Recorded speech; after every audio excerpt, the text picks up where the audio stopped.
नमस्ते बच्चों, कैसे हो सब बढ़िया। कक्षा 11 में संस्कृत में पाठ 3 पढ़ रहे थे। पाठ 3 के 2 भाग हो गए, तीसरा भाग चल रहा है आज। अथ इसके बाद तस्य महात्मनः, उस महात्मा के, मतलब जो मछलियों का राजा था बोधिसत्व, उस महात्मा के पुण्योपचयात, बड़े हुए पुण्यों से या पुण्यों में वृद्धि होने से, या सत्य अधिष्ठान बलात्, सत्य पर दृढ़ रहने के बल से या शक्ति से, समन्ततः चारों ओर, तोय परिपूर्णा, जल से परिपूर्ण, गंभीर मधुर निर्घोषा, गंभीर गहरी और मधुर निर्घोषा घोष करते हुए, अकाला, बिना समय के ही, मतलब जब बरसात का मौसम नहीं था ऐसे समय में ही, अपि भी, काल मेघा, काले मेघ, ऐसे समय में ही काले मेघ, या अपन कह सकते हैं प्रलय काल के मेघ, परंतु यहाँ पर काले मेघ करना ज़्यादा सही रहेगा। ऐसे समय में ही काले मेघ, विद्युत लता अलंकृता, विद्युत लता, विद्युत रूपी लता से या बिजली रूपी लता से, अलंकृता, अलंकृत होकर, प्रादुर्भवन, प्रादुर्भवन मतलब प्रकट हुए। तो देखिए कुल मिला के क्या कह रहा है कि उस बोधिसत्व के बड़े हुए पुण्यों के कारण और सत्य पर दृढ़ रहने की शक्ति के कारण, जब बरसात का समय नहीं था ऐसे समय में भी काले मेघ जो जल से परिपूर्ण थे, गंभीर और मधुर ध्वनि करते हुए तथा बिजली रूपी लता से अलंकृत होकर प्रादुर्भवन यानी प्रकट हुए। अथ इसके बाद तस्य महात्मना पुण्योपचयात, उस महान महात्मा बोधिसत्व के बड़े हुए पुण्यों से तथा सत्य अधिष्ठान बलात्, सत्य पर दृढ़ रहने की शक्ति से, समन्ततः चारों ओर, अकाला अपि, जब उनका समय नहीं था यानी बरसात का समय नहीं था ऐसे समय में भी, तोय परिपूर्णा, जल से परिपूर्ण और गंभीर मधुर निर्घोषा, गंभीर और मधुर घोष करते हुए, काल मेघा, काले मेघ, विद्युत लता अलंकृता, विद्युत रूपी या बिजली रूपी लता से अलंकृत होकर प्रादुर्भवन, वहां पर प्रकट हुए। आगे देखिए, बोधिसत्व, वह बोधिसत्व यानी मछलियों के जो राजा थे, समन्ततो, चारों ओर, अभिप्रसृते, फैले हुए, सलिल प्रवाहे, जल के प्रवाह के द्वारा, सलिल यानी जल और प्रवाह तृतीय विभक्ति है, जल के प्रवाह के द्वारा, आपूर्यमाणे सरसी, सरसी यानी तालाबों के, आपूर्यमाणे भरे जाने पर, वे बोधिसत्व अपने चारों तरफ फैले हुए तालाबों के जल के प्रवाह द्वारा भरे जाने पर, धारा निपात समकालीन, धारा निपात, धारा यानी बरसात की धारा, निपात पड़ने के समकालीन यानी समय में ही, और बरसात की धारा पड़ने के समय में ही विद्रुत भाग जाने पर, वायस आद्य पक्षी गणे, वायस आद्य पक्षी गणे यानी कौवे आदि पक्षियों के द्वारा, कौवे आदि पक्षियों के भाग जाने पर, कब भागे वो, धारा निपात समकालीन, बरसात की धारा पड़ते ही उनके भाग जाने पर, लब्ध जीवित आशे, जिनमें जीवित रहने की आशा फिर से प्राप्त हो गई है, और प्रमुदिते, प्रसन्न होने पर, मीन गणे, मछलियों के द्वारा। 3 काम एक साथ हुए हैं और इन 3 कामों के होने पर, प्रीत्याभिसार्यमाण हृदयो, प्रसन्नता से परिपूर्ण हृदय वाले होकर, वर्ष निवृत्ति साशंक, वर्ष निवृत्ति बरसात के समाप्त होने की आशंका वाले होकर, पुनः पुनः, बार बार, पर्जन्यम यानी बादल को, आब भाषे, बोले या कहने लगे। इसमें कुल मिला के क्या कहा गया है, केवल ये बात कही गई है कि बोधिसत्व ने उस बरसात के समाप्त होने की आशंका से बार बार उन बादलों से कहा, लेकिन किस समय में कहा उसके लिए उन्होंने 3 समय बताए हैं। एक तो जब चारों तरफ जल के प्रवाह से तालाब भर गए, ऐसे समय पर। दूसरा समय मतलब एक साथ ही हुए सारे काम। धारा निपात समकालीन, बरसात की धारा के पड़ने के समय में ही या पड़ते ही। वायस आद्य पक्षी गणे, वायस यानी कौवा आदि पक्षी गणों के विद्रुत यानी भाग जाने पर, दूसरा समय यह बताया उन्होंने। तीसरा मीन गणे, मछलियों के प्रमुदिते प्रसन्न होने पर तथा लब्ध जीवित आसे, जीवित रहने की आशा फिर से प्राप्त कर लेने पर। प्रीत्याभिसार्यमाण हृदयों, प्रसन्नता से भरे हुए हृदय वाले होकर। वर्ष निवृत्ति साशंक, वर्षा के समाप्त होने की आशंका से पुनः पुनः बार बार पर्जन्यम आभा से, बादल से बोले। बादल बरसने लग गया, बरसात होने लग गई, कौवे भी भाग गए, आसपास के सरोवर धीरे धीरे भर रहे हैं। तो बोधिसत्व ने सोचा कि कहीं ये बरसात फिर से खत्म ना हो जाए, तो वो फिर से बादलों से प्रार्थना करने लगे। ग्रामर देखते हैं। पुण्योपचयात, इस पुण्योपचयात में पुण्य प्लस उपचयात कौन सी संधि है, गुण संधि है, पुण्य प्लस उपचयात। और इसमें अगर समास देखें तो पुण्यानाम उपचयात, पुण्यों के बढ़ जाने पर। कौन सा, षष्ठी तत्पुरुष, संधि गुण समास षष्ठी तत्पुरुष। सत्याधिष्ठान, सत्य प्लस अधिष्ठान, कौन सी संधि, दीर्घ संधि। तोय परिपूर्णा, तोयेन परिपूर्णा, जल से भरे हुए या जल द्वारा भरे हुए, मतलब तृतीया तत्पुरुष समास।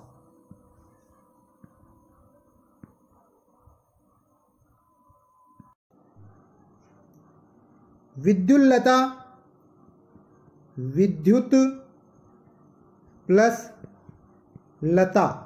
इस त का ल हो गया है और त का ल किस संधि में होता है, लत्व संधि में। अब ये व्यंजन संधि में है, लत्व संधि।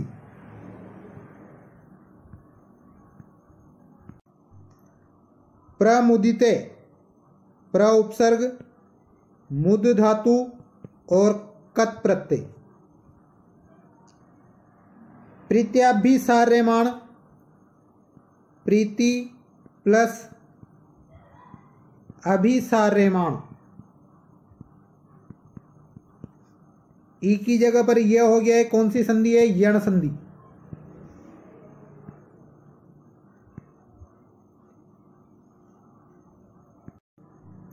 अब देखो बोधिसत्व बादलों से क्या प्रार्थना कर रहे हैं कि उद्गर्ज, उद्गर्ज यानी गर्जो, पर्जन्य, हे बादल, गंभीर धीरम, गंभीर और धीर आवाज में, प्रमोदम, प्रसन्नता, उद्वासये, समाप्त कर दो, वायसा नाम यानी कौवों की, कि हे बादल आप गंभीर और धीर आवाज में गरजो तथा इन कौवों की प्रसन्नता को समाप्त कर दो। रत्नायमानानि, रत्नों के समान, रत्नायमानानि यानी रत्नों के समान, पयांसी, जल को वर्षण, बरसाते हुए, संशक्ति यानी लगातार, रत्नों के समान जल को वर्षण, लगातार, वर्षण यानी बरसाते हुए, संशक्ति यानी लगातार। ज्वलित, ज्वलित यानी चमकती हुई, विद्युत यानी बिजली के, द्युतिनी यानी प्रकाश से। ये शब्दार्थ अब देखते हैं।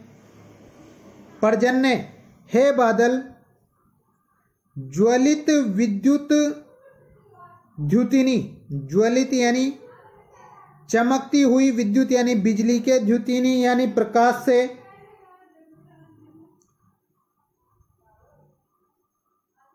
पयांसी जल को, संसक्त लगातार, वर्षण बरसाते हुए, रत्नायमानानि जो जल किसके समान है, रत्नों के समान। जैसे ही जल की बूंदों पर विद्युत का प्रकाश पड़ेगा तो वो जल किसके समान चमकेगा, रत्नों के समान। तो रत्नों के समान इस जल को लगातार बरसाते हुए, हे बादल,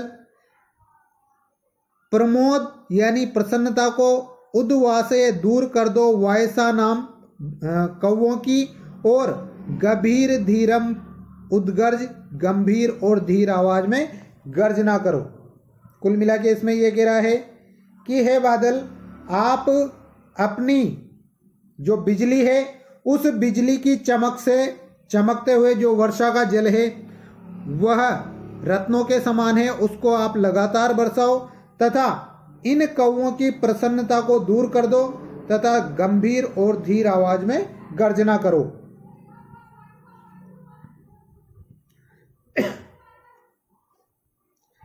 तद उपश्रुते, तद यानी उसको, उपश्रुते यानी सुनकर, देवानाम इंद्र, देवताओं के राजा, यहां पर इंद्र का मतलब राजा है, इंद्र नहीं है।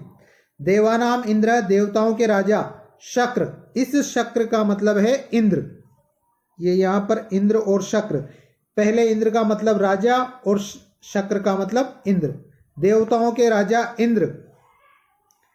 परम विस्मित मना, अत्यंत विस्मित मन वाले होकर के, साक्षात ही, अभिगम में आकर के, एनम यह,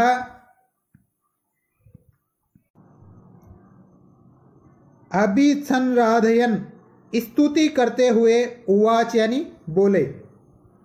तदुपश्रुते सब कुछ सुन करके, देवानाम इंद्र, देवताओं के राजा, शक्रः इंद्र, परम विस्मित मना, अत्यंत विस्मित मन वाले होकर के, साक्षात अभिगम में, साक्षात ही आकर के, एनम यह, अभिसंराधयन स्तुति करते हुए, उवाच यानी बोले।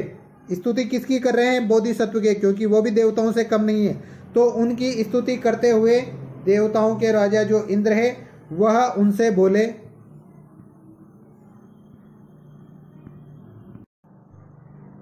देखिए इसमें पहले ये देख लेते हैं, वर्षण, वर्ष धातु और क्षत्रि प्रत्यय, वर्षा करते हुए, क्षत्रि प्रत्यय क्रिया करते हुए अर्थ में आता है, करते हुए लगातार अगर कोई कार्य हो रहा है उस अर्थ में। इसके बाद विद्युत ज्वलिति, विद्युत प्लस ज्वलिति,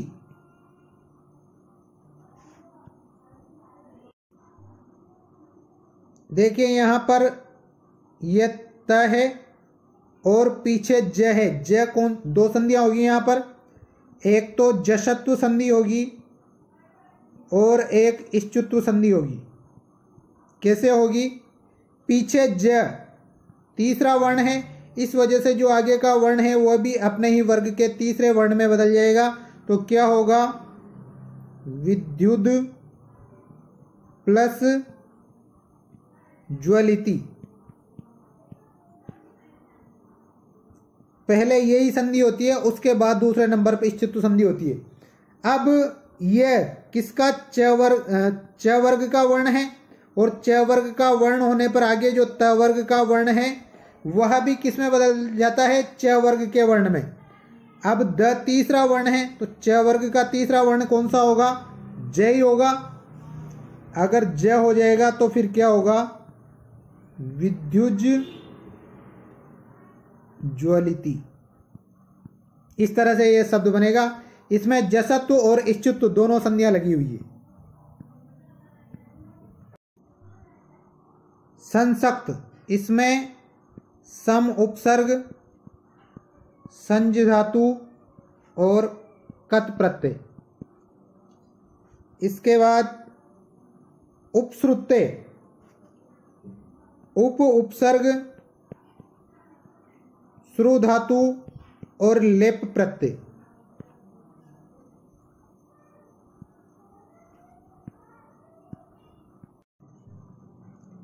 अभिगम्यनम, अभिगम्य प्लस एनम, कौन सी संधि? दो मात्रा हो रही है, इसका मतलब वृद्धि संधि। अभिगम्य में अभि उपसर्ग, गम धातु और लेप प्रत्यय। ठीक है, ये इसमें से व्याकरण के प्रश्न बन रहे हैं। थोड़ा सा और बच रहा है।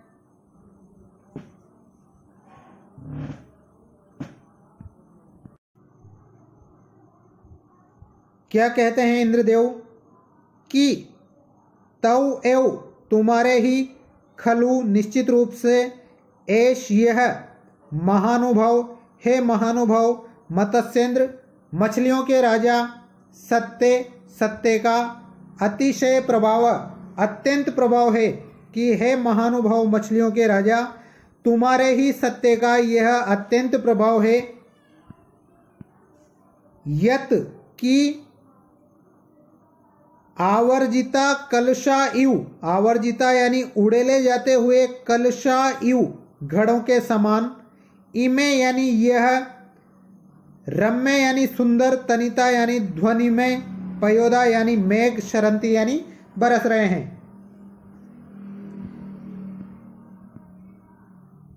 तो इसमें कहते हैं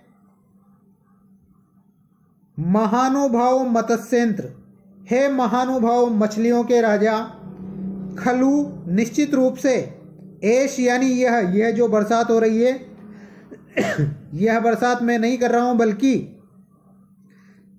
तव एव तुम्हारे ही, सत्य सत्य का, अतिशय प्रभाव अत्यंत प्रभाव है कि हे महानुभाव ये तुम्हारे ही सत्य का अत्यंत प्रभाव है। यत की आवर्जिता कलशा इव, आवर्जिता यानी उड़ेले जाते हुए, कलशा इव यानी घड़ों के समान, इमे यह, रम्य स्तनिता, रम्य यानी सुंदर, तनिता यानी आवाज करने वाले, पयोदा यानी मेघ, शरंती यानी बरस रहे हैं, कि उड़ेले जाते हुए घड़ों के समान आवाज करते हुए, सुंदर आवाज करते हुए यह मेघ बरस रहे हैं। यह मेरा प्रभाव नहीं है, बल्कि आपके ही सत्य का प्रभाव है, इसी वजह से यह मेघ बरस रहे हैं। इत्येवं इस प्रकार, प्रिय वचने प्रिय वचनों के द्वारा, संराध्य स्तुति करके, तत्र एव वहीं पर ही, अंतर्धदे अंतर्ध्यान हो गए, कौन? इंद्र। इस प्रकार प्रिय वचनों के द्वारा आराधना करके या स्तुति करके इंद्र वहीं पर अंतर्धान हो गए। तत्च सरह, और वह सरोवर भी, तोय जल से, समृद्धिम अवाप, समृद्ध हो गया या परिपूर्ण हो गया, और वह सरोवर भी जल से परिपूर्ण हो गया। तद एवं, तो इस प्रकार का, शीलवताम यानी चरित्रवान व्यक्ति, इस प्रकार के चरित्रवान व्यक्ति, इह एव इस लोक में ही, कल्याणा अभिप्राय यानी कल्याणकारी जो अभिप्राय है, कल्याणकारी जो मनोरथ है, उनमें वृद्धिम आपनोवंती, वृद्धि को प्राप्त करते हैं या उन कल्याणकारी मनोरथों को बढ़ाते हैं। प्राग एव परत्र च, और दूसरे लोक में भी, वो इस लोक में इह एव यानी इस लोक में तो कल्याणकारी मनोरथों को बढ़ाते ही हैं, साथ ही साथ दूसरे लोक या परलोक में भी कल्याणकारी मनोरथों को बढ़ाते हैं। अतः इसलिए शील विशुद्धो, चरित्र की शुद्धि के लिए, प्रयतितव्यम प्रयास करना चाहिए। इस कारण हमें अपनी चरित्र की शुद्धि के लिए प्रयास करना चाहिए, हमें दूसरों के कल्याण के बारे में सोचना चाहिए। तो इति एवं प्रिय वचने संराध्य तत्र एव अंतर्दधे, इस प्रकार के प्रिय वचनों के द्वारा आराधना करके इंद्रदेव वहीं पर अंतर्धान हो गए। तत् च सरः तोय समृद्धिम अवाप, और वह सरोवर भी जल से परिपूर्ण हो गया। तद एवं शीलवतम, तो इस प्रकार के जो शीलवान या चरित्रवान व्यक्ति है वह यह एवं कल्याण अभिप्राय, इस लोक में तो कल्याण के जो मनोरथ होते हैं उनमें वृद्धिम आपनुवंती, वृद्धि प्राप्त करते ही हैं। प्राग एवं परत्र च, लेकिन दूसरे लोक में भी कल्याणकारी कार्यों में वृद्धि प्राप्त करते हैं। अतः इसलिए शील विशुद्धो प्रयतितव्यम, इसलिए हमें अपने चरित्र की शुद्धि के लिए प्रयास करना चाहिए। ये पाठ पूरा हो गया। इस पैराग्राफ के और देख लेते हैं कुछ व्याकरण के जो शब्द बनते हैं। सबसे पहले तो है तवेव, तव प्लस एव, दो मात्राएं हो रही है मतलब वृद्धि संधि। खलवेश, खलु प्लस एश, इस ऊ की जगह पर वह हो गया, किसमें होता है? यण संधि में। इसमें कौन सी संधि है? यण संधि। मत्स्येंद्र, मत्स्य प्लस इंद्र, आ और ई मिलके ए हो रहा है, इसका मतलब है गुण संधि। सत्यातिशय, सत्य प्लस अतिशय, कौन सी संधि है? दीर्घ संधि।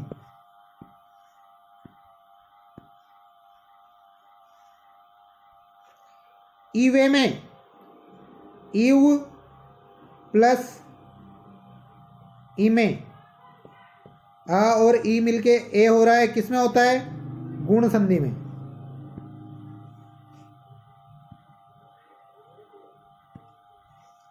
रम्य स्तनिता, रम्य प्लस तनिता, सुंदर आवाज।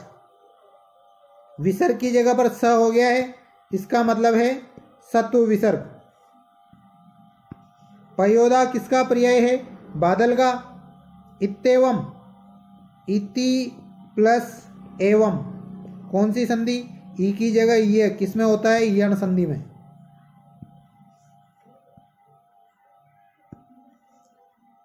तत्रेव, तत्र प्लस एव, कौन सी? वृद्धि।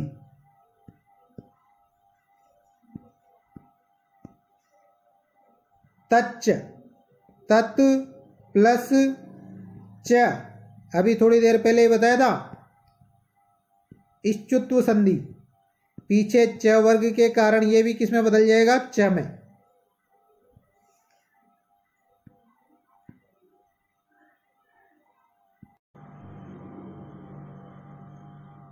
प्राग्यव, प्राक प्लस एव, कौन सी संधि? क को ग में बदल दिया है, मतलब पहले वर्ण को तीसरे में, किसमें बदलते हैं? जशत्व संधि में। तदेवम, तत् प्लस एवं, यहां पर भी त को तीसरे वर्ण द में बदल दिया है, यहां पर भी कौन सी संधि है? जशत्व संधि।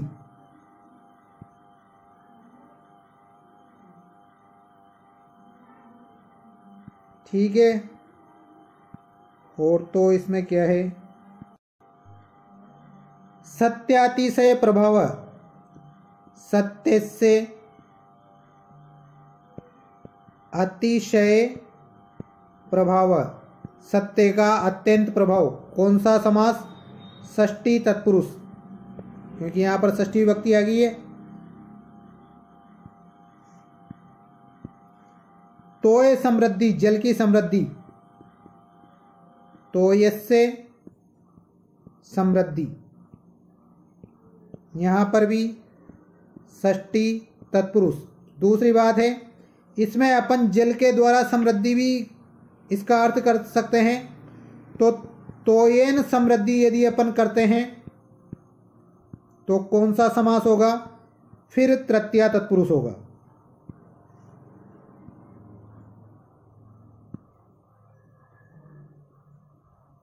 और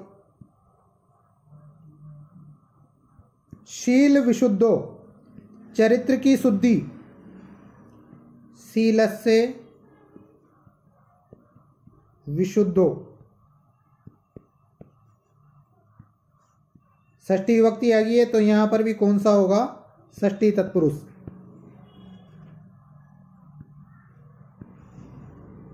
प्रयतितव्यम, प्र उपसर्ग, यत धातु और तव्यत प्रत्यय, इसमें कौन सा प्रत्यय है? तव्यत प्रत्यय। चाहिए या योग्य अर्थ में। तव्य प्रत्यय किस अर्थ में होता है? चाहिए या योग्य अर्थ में। हमें चरित्र की शुद्धि का प्रयत्न करना चाहिए। एक ये संराध्य मतलब आराधना करके या स्तुति करके, सम प्लस राध प्लस लेप, इसमें कौन सा प्रत्यय? लेप प्रत्यय। ये पार्ट 3 पूरा हो गया है आज। इसका हिंदी अनुवाद कंप्लीट हो गया है। अगले वीडियो में प्रश्न उत्तर करेंगे। पार्ट को अच्छे से समझना, ध्यान से सुनना, मैंने क्या क्या बताया है। एक एक मीनिंग को याद करने की कोशिश करना, मतलब याद का मतलब रटना नहीं है, तुम्हारे दिमाग में रहना चाहिए कि क्या इसका अर्थ होगा या क्या अर्थ कर सकते हैं।